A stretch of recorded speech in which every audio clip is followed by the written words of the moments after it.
नमस्कार। वैद आईसीएस लखनऊ की एक नई पहल सोशो अड्डा।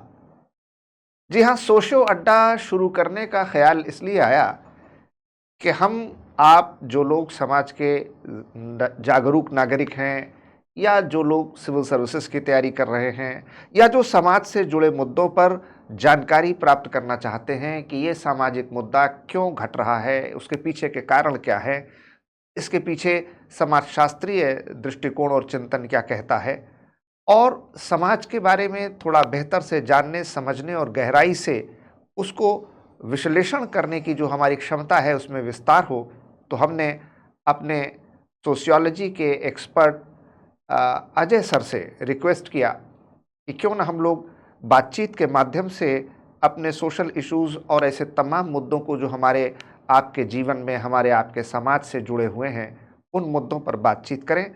और न सिर्फ सिविल सर्विसेज के कॉम्पिटिशन्स की तैयारी कर रहे लोग, बल्कि हमारे समाज के हर वर्ग के लोग जो इन सामाजिक मुद्दों के बारे में जानना चाहते हैं, समझना चाहते हैं, उनको हम आसान, सरल और सुबोध भाषा में बताने की कोशिश करेंगे कि ये मुद्दे क्या हैं।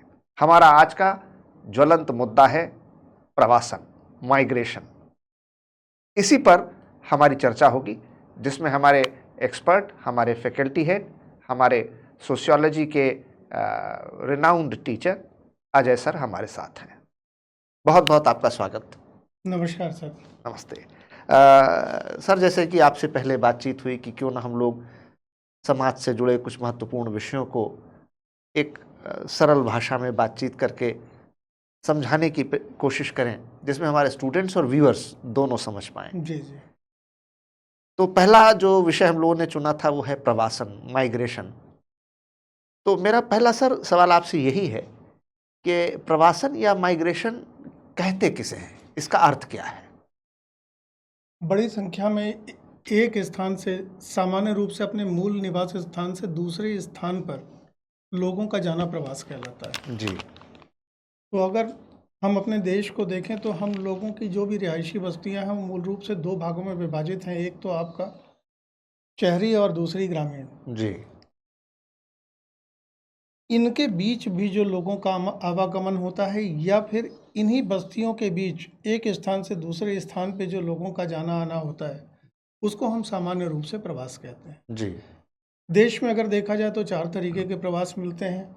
एक गांव से गांव की तरफ, बिल्कुल ठीक बात है। एक गांव से नगर की तरफ, जी। एक नगर से नगर की तरफ और एक नगर से गांव की तरफ। हम्म।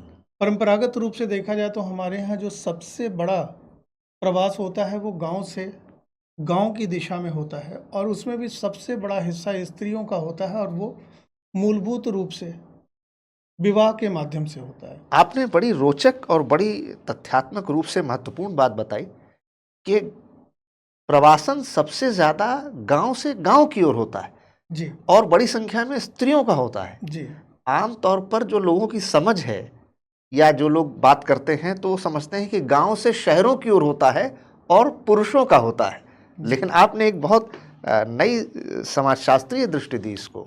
जरा इसको जी। विस्तार से बताएं। चूंकि अभी भी हमारी जो जनसंख्या है वो 65% के आसपास नगरों में, गांवों में निवास करती है। जी हाँ, 65% जी। पॉपुलेशन अभी भी है और गांव जो में। विवाह के संबंध स्थापित होते हैं गांव के लोगों के, वो गांव में ही होते हैं। एक गांव तो से जी, दूसरे एक गांव गांव से में। दूसरे गांव की तरफ, तो उसके माध्यम से प्रवास होता है। और दूसरी चीज़ कि कुछ ऐसे भी आर्थिक क्षेत्र हैं जो कि लेबर इंटेंस हैं, लेकिन उनको ग्रामीण बस्तियों के रूप में ही कंसीडर किया जाता है। जैसे खनन केंद्रों की बात आप करें, बिल्कुल ठीक कह रहे इसी हैं। तरीके से अगर आप कृषि क्षेत्र को देखें जहाँ पे भी हरित क्रांति का प्रभाव है, जैसे कि अगर आप हरियाणा में देखें, राजस्थान में देखें, तो बड़ी मात्रा में आपको पूर्वी उत्तर प्रदेश, बिहार, उड़ीसा, यहाँ के कृषि श्रमिक हाँ, आवर्तनीय पंजाब रूप लेकर से के। जो भी उनके अपने जो है क्रॉपिंग सीजन होते हैं उनमें वो बड़ी संख्या में माइग्रेट करते हैं। हाँ, सही है। तो सबसे बड़ा माइग्रेशन आज भी हमारे देश में रूरल टू रूरल ही है, गांव से गांव की तरफ है। लेकिन अगर उसमें भी सबसे बड़ा हिस्सा देखा जाए तो वो महिलाओं का है और वो रोजगार परक ना होकर के विवाह पर आधारित होता अच्छा, है। जी तो दूसरा मेरा सवाल आपसे ये है कि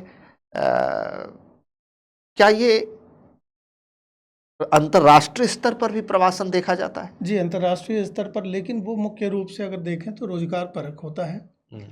अभी तक जो हमारे स्किल लेबर थे, उनका मुख्य रूप से जो प्रवास है वो खाड़ी देशों की तरफ है, लेकिन जो टेक्निकल एक्सपर्ट्स हैं, जो प्रोफेशनल्स हैं, उनका मुख्य रूप से जो विकसित राष्ट्र थे, जैसे कि अमेरिका है, कनाडा है, ब्रिटेन है, इन देशों की तरफ वो प्रवास ज़्यादा था। ज़्यादा लेकिन था। अभी रिसेंटली एक नया फिनोमिना इमर्ज हो रहा है, जिसमें कि हम यूरोपियन यूनियन और जो अफ्रीका के भी विकसित होते राष्ट्र हैं, उन दिशाओं में भी बड़ी संख्या में यहाँ से ब्रेन ड्रेन हो रहा है, बड़ी संख्या में यहाँ से प्रोफेशनल जा रहे हैं। और एक बहुत ही यहाँ पे नया पहलू भी कि अब जो भारत के विद्यार्थी बाहर जा रहे हैं पढ़ने के लिए, उनकी संख्या भी बहुत ज़्यादा बढ़ी है।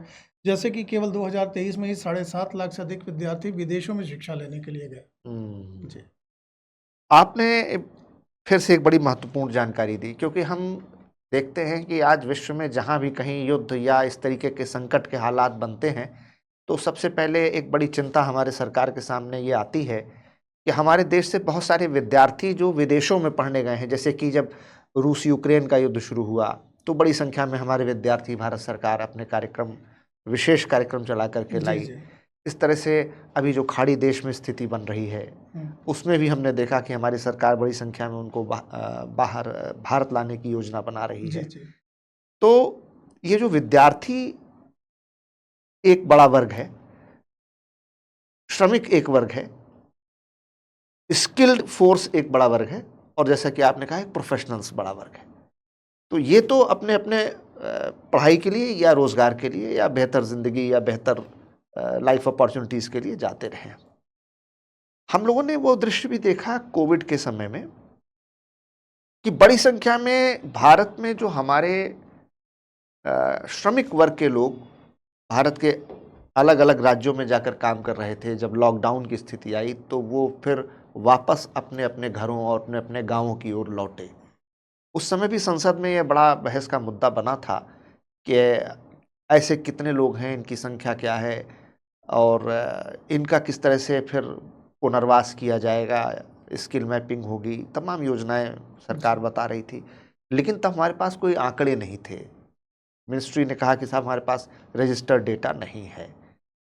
तो ये जो माइग्रेशन हुआ कोविड की वजह से, या ऐसी तमाम जम्मू कश्मीर में जैसी परिस्थिति बनी कि कश्मीरी पंडितों को वहाँ से अपनी जानो माल बचा करके भारत के अनेक हिस्सों में जाना पड़ा, इसको किस तरीके से आप देखते हैं? ये किस तरीके का माइग्रेशन है? नहीं, जो जम्मू कश्मीर की परिस्थितियां थी उसके तो राजनीतिक रीज़न थे, जी। उनके जो कारण थे वो राजनीतिक थे।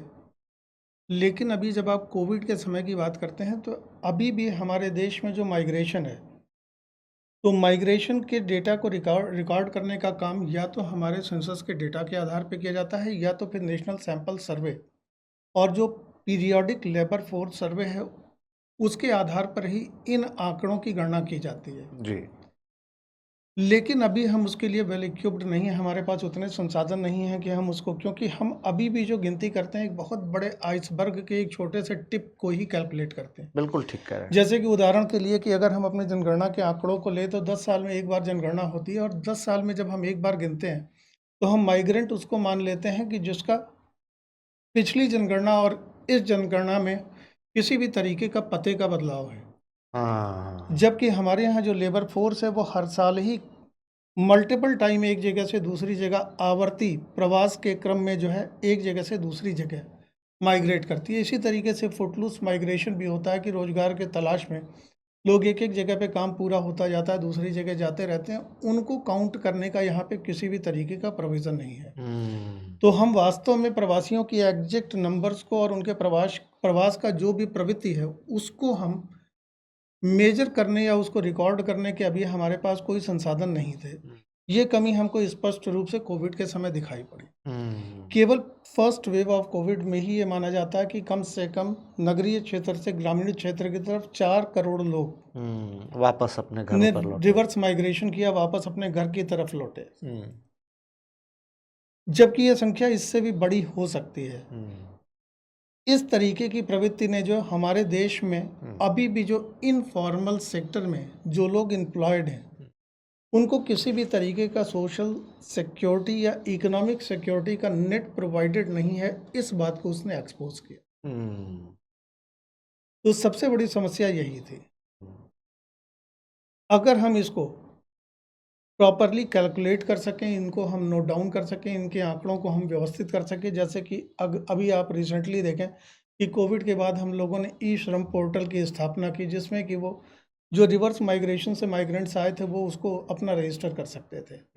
तो अब धीरे धीरे हम उसके लिए अपने आप को इक्विप कर रहे हैं कि इस तरीके की परिस्थितियां आए तो हम उनके आंकड़ों को व्यवस्थित कर सकें और साथ ही उस तरीके के सहयोग को विकसित कर सकें। जी, तो आपने बताया कि पहला और सबसे महत्वपूर्ण है रूरल टू रूरल, गांव से गांव।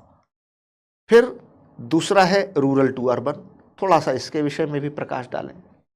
अब जो हमारे नेशनल सैंपल सर्वे के आंकड़े हैं उनका ये कहना है कि अगर आप रूरल टू अर्बन को देखें तो माइग्रेशन लगभग टोटल माइग्रेशन का लगभग 25% होता है और अर्बन टू अर्बन जो माइग्रेशन होता है वो लगभग 23% का होता है। जी। इन दोनों को अगर आप देख लें तो ये दोनों मिलाकर के 58% ही होते हैं।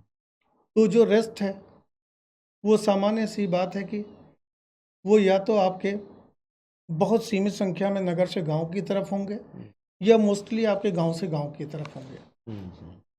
परंपरागत रूप से ये देखा गया था कि गांव से गांव की तरफ जो माइग्रेशन था वो मेजरली महिलाओं का ही था और वो विवाह पर आधारित था। ठीक बात है। लेकिन पिछले कुछ समय से जो महिला सशक्तिकरण की योजनाएं वगैरह भी और साथ ही जो मनरेगा जैसी योजनाओं में उनका पार्टिसिपेशन है उसके माध्यम से रोजगार पर आधारित भी ये प्रवास आरंभ हुआ है। लेकिन अभी भी मुख्य भूमिका रूरल टू रूरल माइग्रेशन में विवाह की ही है।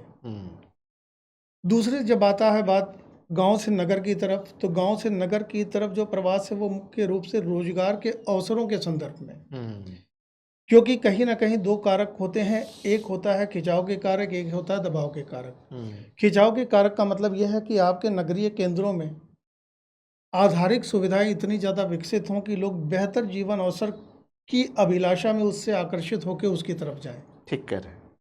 और दबाव के कारक की गांव की परिस्थितियां इतनी खराब हों कि लोग विवशता में वहां के अपना तरफ घर छोड़ने के लिए मजबूर हो जाएं। जी, तो हम लोगों के यहाँ कहीं ना कहीं अभी कोविड के टाइम पे ये रूरल अर्बन डिवाइड पूरी तरीके से क्लियर हो गया था कि इंफ्रास्ट्रक्चरल फैसिलिटीज़ में अभी कितना अंतर है।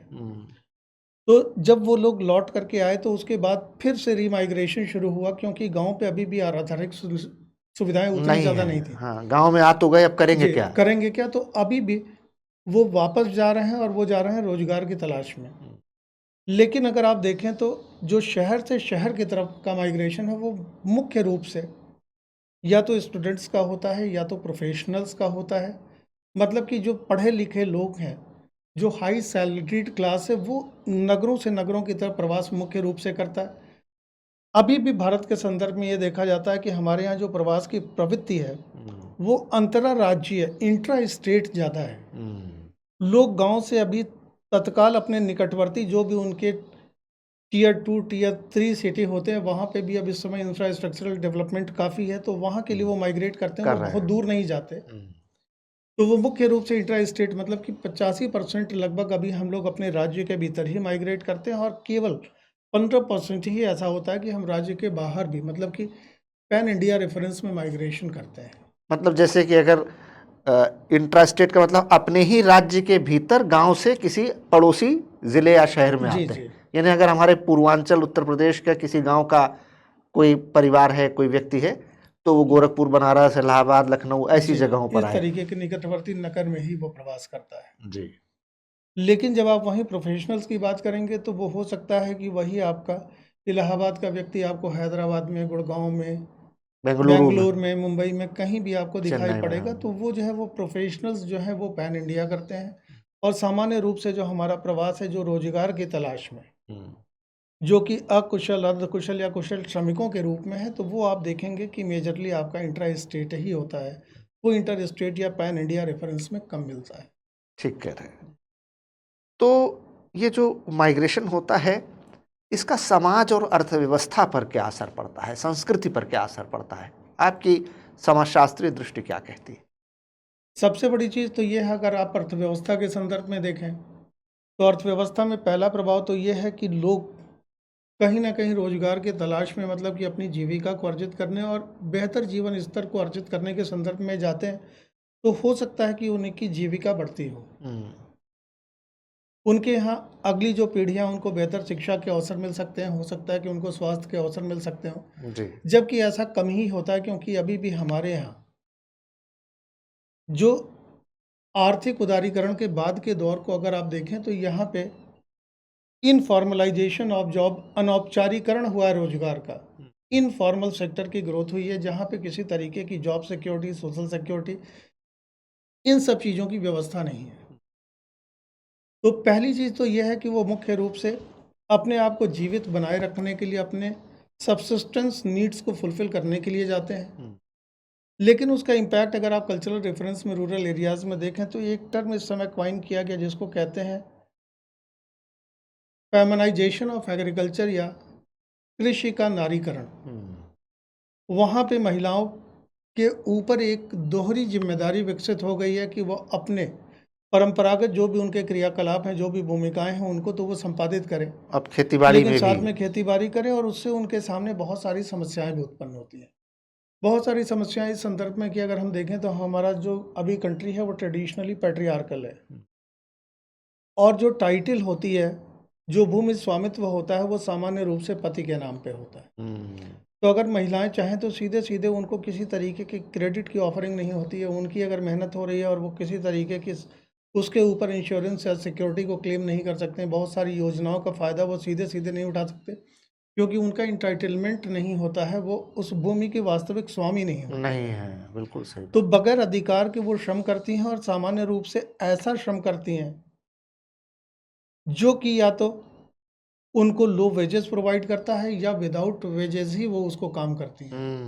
तो घर इस का ही तरीके खेत जी, है, घर की जी। ज़िम्मेदारी है, तो उनका एक्सप्लॉयटेशन की जो कंडीशंस हैं वो और ज़्यादा बढ़ जाती बढ़ है, जाती हैं वो इससे। वल्नरेबल हो जाती जी, हैं। अच्छा हम लोगों ने देखा कि सीरिया, लेबनान और मिडिल ईस्ट के तमाम देश जो पिछले कुछ समय से वहाँ संकट चल रहा है, तो बड़ी संख्या में ये लोग यूरोप के देशों में, फ्रांस में, ब्रिटेन में, जर्मनी में माइग्रेट करके गए जी, और अब वहाँ पर एक तरीके का जो लोकल पॉपुलेशन है, उसके साथ रेजिस्टेंस हो रहा है, स्ट्रगल है, कॉन्फ्लिक्ट है। वहाँ के लोकल पॉपुलेशन कह रहे हैं, साहब ये हमारे एम्प्लॉयमेंट, हमारे जगह, हमारी कल्चर को ये प्रभावित कर रहे हैं और एक तरीके का वहाँ पर संघर्ष की स्थिति पैदा हो जी। रही है। तो पहले तो ये बताएं कि दूसरे देश में जाने पर या अपने ही देश की अगर हम बात करें तो हमारे यहाँ जो उत्तर प्रदेश और बिहार से महाराष्ट्र में लोग जाते हैं तो वहाँ पर कुछ राजनीतिक दल ऐसे हैं जो यूपी बिहार के लोगों को अपशब्द कहते हैं और कहते हैं मराठी मानुष का देश है और उनको बाहर करने की बातें करते हैं। कल्चरल एसिमिलेशन नहीं हो पाता, तो चाहे राष्ट्रीय स्तर पर हो, अंतर्राष्ट्रीय स्तर पर हो, देश के भीतर हो या देश के बाहर हो। तो ये क्या कुछ कल्चरल एसिमिलेशन नहीं हो पाने की समस्या, सोशल, कल्चरल, लिंग्विस्टिक डिफरेंसेस की वजह से भी कुछ कॉन्फ्लिक्ट होता है या क्या इसके पीछे कारण है? दोनों ही चीज़ें इसके साथ-साथ आती हैं। पहली चीज़ तो अगर देखा जाए तो इसका सबसे बड़ा रीज़न होता है वो आपका पॉलिटिको इकोनॉमिक। जैसे कि अगर आप विदेशों की बात करें तो बहुत सारे आप विकसित राष्ट्रों का आपने नाम लिया। हुँ, विकसित राष्ट्रों में शुरुआत में जनसंख्या सीमित थी जी। और अपॉर्च्युनिटीज़ बहुत थी, तो इनिशियली तो वहाँ पे इस तरीके की प्रॉब्लम्स नहीं आ नहीं रही आई थी। है, बल्कि लेकिन उन्होंने खुले हाथों से जी, स्वागत किया उनका। क्योंकि यहाँ के लोग कहीं न कहीं ज़्यादा बेहतर रूप से प्रशिक्षित थे और ज़्यादा मेहनती थे। और तो कम उन वेतन लोग में ज़्यादा काम करने के लिए कम तैयार वेतन थे। में ज़्यादा काम करने को तैयार होते थे, लेकिन समय के साथ जब टेक्नोलॉजिकल एनहांसमेंट के थ्रू ऑटोमेशन आया, हुँ, तो उसने बहुत सारी जॉब को रिस्ट्रिक्ट कर दिया हुँ, और तब वहाँ पे भी स्कैर्सिटी इमर्ज होने लगी और जिसका फ़ायदा वहाँ के पॉलिटिकल लीडर्स अपने फ़ेवर में लेने का प्रयास करते हैं। हुँ, तो ऐसे मुद्दों को वो उठाते हैं कि ये माइग्रेंट्स आकर के हमारी जो जॉब अपॉर्च्युनिटीज़ हैं, उनको वो पूरी तरीके से एक्सप्लॉइट कर लेते हैं और हम लोग जॉबलेस रह जाते हैं। तो वो एक डिस्प्यूट वहाँ पे क्रिएट करते हैं अपने नेटिव्स के भीतर अपने फेवर के रेफरेंस में, तो वो तो वहाँ पे जो एनिमिटी इमर्ज होती है उसके फैक्टर्स अलग होते हैं। हम अपने देश को अगर देखें तो हमारे देश में जैसे कि आपने महाराष्ट्र का नाम लिया अभी की लिंग्विस्टिक रेफरेंस में, वहाँ पे प्रॉब्लम हो सकती है या कल्चरल रेफरेंस की बात हो अभी हम लोगों सकती ने है किसी जगह। कर्नाटक में भी देखा, वहाँ पर कन्नडिगा को लेकर के बड़ा जी, विवाद हुआ, कहीं बैंक में कर्मचारियों के साथ, कहीं जी। बस पर आते-जाते यात्रियों के बीच में। तो जब भी हम किसी डेमोक्रेटिक सेटअप में इस तरीके के डेमोक्रेटिक पॉलिटी सिस्टम में रहते हैं जहाँ पे स्कैर्सिटी ऑफ रिसोर्सेज हो या जो कि डेवलपिंग कंट्री हो, तो वहाँ पे मास मोबिलाइजेशन के लिए different type of identity markers create किए जाते हैं। उन आइडेंटिटी मार्कर्स के आधार पर लोगों को इंटीग्रेट किया जाता है, उसके आधार पे एक आइडियोलॉजी को बना करके पॉलिटिकल पार्टी या एलीट ग्रुप लोगों में पॉपुलराइज करती है, जिससे कि वो अपने इंटरेस्ट को एक्सप्लॉइट कर सके। महाराष्ट्र में अगर आप देखिए तो वहाँ पे लैंग्वेज को एक आइडेंटिटी मार्कर के रूप में मराठी मानिश के रूप में उन्होंने प्रोजेक्ट किया और उन्होंने बताया कि जो मराठी नहीं बोलते हैं वो आकर के यहाँ के जॉब अपॉर्चुनिटीज़ को एक्सप्लॉइट कर रहे हैं, तो हम मराठियों को एकजुट होना चाहिए। तो वो बेसिकली जो है यहाँ के डेमोक्रेटिक सेटअप में मास मोबिलाइजेशन का एक टूल है। कल्चरल इंटीग्रेशन की प्रॉब्लम उतनी ज़्यादा नहीं है, क्योंकि अगर आप सेंट्रल और नॉर्थ इंडिया को देखें तो मोर और लेस लगभग एक जैसा ही कल्चर है। भाषा बोली तो भारत में तो ये कहा जाता है कि कोस कोस पे बदले पानी, तीन कोस पे पानी, हाँ बिल्कुल ठीक कि बात। भाषा तो यहाँ पे बदलती रहती है, लेकिन जब आप उसको एक पॉलिटिकल टूल के रूप में यूज़ करने लगते हैं या किसी एक एथनिसिटी को, एक निर्जातीय पहचान को या एक सांस्कृतिक पहचान को जब एक पॉलिटिकल टूल के रूप में आप इस्तेमाल करने लगते हैं, समस्याएं तब उत्पन्न होती हैं। जी। तो यहाँ पे मुख्य रूप से इसी तरीके से क्षेत्रीयता की कभी कभी आप देखेंगे कि जो हिल एरियाज़ हैं वो प्लेन्स से उनको कि वो अपनी आइडेंटिटी जो है हिल से जोड़ करके हाँ, दिखाते वो हैं। देसी मैदानी पहाड़ी का जी, भी बड़ा विवाद तो होता इस है। तरीके का विवाद, तो ये सारे के सारे पॉलिटिकल टूल हैं। यहाँ पे कुल मिला जुला करके पॉलिटिकल आइडियोलॉजी ही क्रिएट करके अपने इंटरेस्ट को, अपने वेस्टेड इंटरेस्ट को फुलफिल करने का प्रयास करती हैं पॉलिटिकल पार्टीज, जिससे कि कॉन्फ्लिक्ट इमर्ज होता है। अब मेरा आखिरी सवाल आपसे कि ये रिवर्स माइग्रेशन की जब हम बात करते हैं तो एक तो हमने कोविड में देखा कि भाई लॉकडाउन लग गया, कामकाज करने के लिए अपने गांव से जिस शहर गए थे अब वहां काम के अवसर ही बंद हो गए, तो मजबूरी में घर लौट रहे हैं। क्या ऐसा भी है कि अब हम एक नई प्रवृत्ति देख रहे हैं कि जो थोड़ा सा साधन संपन्न लोग हैं वो अपने फार्म हाउस बना रहे हैं, या गांव में अगर उनके पास ज़मीन है तो वहाँ पर अपना रहने के लिए अच्छा आवास बना रहे हैं कि भाई गांव की हवा शुद्ध है, वहाँ पर अपेक्षाकृत खाने पीने की चीज़ें शुद्ध शुद्ध हैं। जो हम आजकल दिल्ली देखते हैं हर साल AQI का जो हाल पूरे भारत में है, ऐसा कोई शहर नहीं है जहाँ पर प्रदूषण की समस्या ना जी, हो, सांस की बीमारी ना हो या प्रदूषण जनित रोग ना हो। इंदौर जो हमारा भारत का सबसे स्वच्छ शहर है, अभी पिछले कुछ महीनों पहले वहाँ पर दूषित पेयजल पीने से कई लोगों की मौत हो गई, संक्रमण हो गया। तो क्या इस तरीके का भी एक नई प्रवृत्ति है या अभी ये सिर्फ बातें ही हैं और रिवर्स माइग्रेशन जैसी कोई चीज़ फिलहाल नहीं है? अभी इतना इंटेंसिफाइड नहीं है, लेकिन अभी अब कुछ लोग धीरे धीरे अवेयर हो रहे हैं और वो लोग नेचर से एसोसिएट होने के प्रयास में इस तरीके की चीज़ें भी कर रहे हैं कि जैसे वो ऑर्गेनाइज्ड फार्मिंग कर रहे हैं, बहुत सारी चीज़ें कि चाहे आप देखें तो फ्लोरिकल्चर का काम कर रहे हैं, या फिर जो है स्पेसिफिक जो आपके इकोनॉमिक क्रॉप्स हैं उनके लिए, जैसे कि अभी आप सीतापुर में ही एक मल्टीनेशनल कंपनी के हायर प्रोफाइल पे रहे हुए एक व्यक्ति जो है वो केवल शिमला मिर्च की खेती कर रहे हैं, और सुना हमने कि 200-300 करोड़ रुपए का टर्नओवर उनका है। अच्छा। मध्य प्रदेश में है, वहाँ पे जो है बहुत बड़ी मात्रा में ज़मीन वो लीज़ पे लेकर के केवल आलू की खेती एक्सपोर्ट के लिए कर रहे हैं, तो बाहर से लोग आ रहे हैं। दूसरी चीज़ कि अब केवल माइग्रेशन बड़े शहरों की तरफ ही नहीं रह गया है, बल्कि चूँकि स्मार्ट सिटी प्रोजेक्ट और इस तरीके के बहुत सारे जो डेवलपमेंट इनिशिएटिव्स गवर्नमेंट के हैं, उससे छोटे शहरों में भी, मतलब कि टियर 2 और टियर 3 शहरों को तो है ही है, लेकिन इसके अलावा बाकी शहरों में भी अब अपॉर्चुनिटीज़ डेवलप हो रही हैं। तो लोग कहीं न कहीं अगर उनको यहाँ पे, क्योंकि बेसिक अगर आप देखें तो इकोनॉमिक फैक्टर ज़्यादा इम्पोर्टेंट होते हैं माइग्रेशन के लिए, तो वो अपॉर्चुनिटीज़ अगर उनको यहाँ पे मिल रही हैं, तो वो छोटे शहरों की तरफ भी लौट रहे हैं, क्योंकि यहाँ पे ईज़ ऑफ लाइफ ज़्यादा है कि यहाँ पे लोग सहजतापूर्वक जीवन जीते हैं। और अगर आप ग्लोबल रेफरेंस में भी देखें तो जो माइग्रेशन के ट्रेंड आपको 2011 में मिलते थे कि हमारे यहाँ जो माइग्रेशन लगभग 38% के आसपास था, अच्छा। वो 2023 में घट करके अगर आप देखेंगे तो वो लगभग 27% के आसपास से 11% का डिक्रीज़ है। अभी भी हमारे यहाँ माइग्रेशन बहुत है, क्योंकि अभी भी अगर हम लोग देखें तो हमारे देश की पॉपुलेशन में लगभग 40 से 45 करोड़ लोग माइग्रेंट्स हैं। जी। तो माइग्रेशन का एक बड़ा प्रोपोर्शन अभी भी है, लेकिन अगर हम दूसरे देशों की तुलना में देखें तो वो कम है, और साथ ही अगर हम देखें तो बढ़ तो रहा है माइग्रेशन, लेकिन उसका जो ट्रेंड है वो धीरे धीरे, उसकी ग्रोथ कम हो रही है, अब वो धीरे धीरे कम हो रहा है। और हो सकता है कि जैसे कि अभी भविष्य की बात की जा रही है कि एआई टेक्नोलॉजी के रेफरेंस में इंडिया एक सुपर पावर बनेगा, तो कल को ऐसा भी हो सकता है कि जो लोग यहाँ से डेवलप्ड कंट्रीज़ के तरफ गए हैं वो लोग वापस लौट वापस करके लौट हमारे कर देश में ही आए। तो ये एक बहुत ही कॉम्प्लेक्स फिनोमिना है।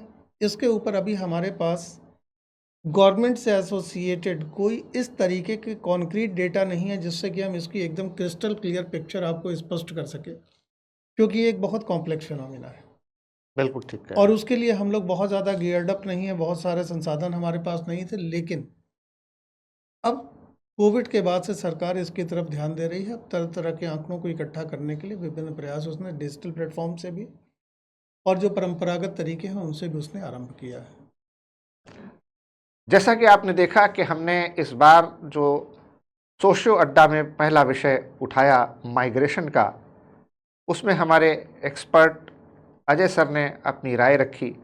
अगर आप भी ऐसे किसी भी सोशल इशू या सामाजिक मुद्दे पर अलग से कोई वीडियो चाहते हैं तो कमेंट बॉक्स में ज़रूर लिखें और अपने सुझाव, अपने जो भी आपकी भावनाएं, आपका विचार हो इस कार्यक्रम के विषय में, उसको भी व्यक्त करें। आप हमारे इस कार्यक्रम को देखें, जुड़ें, शेयर करें, सब्सक्राइब करें और कम से कम लाइक तो ज़रूर करें। बहुत बहुत धन्यवाद।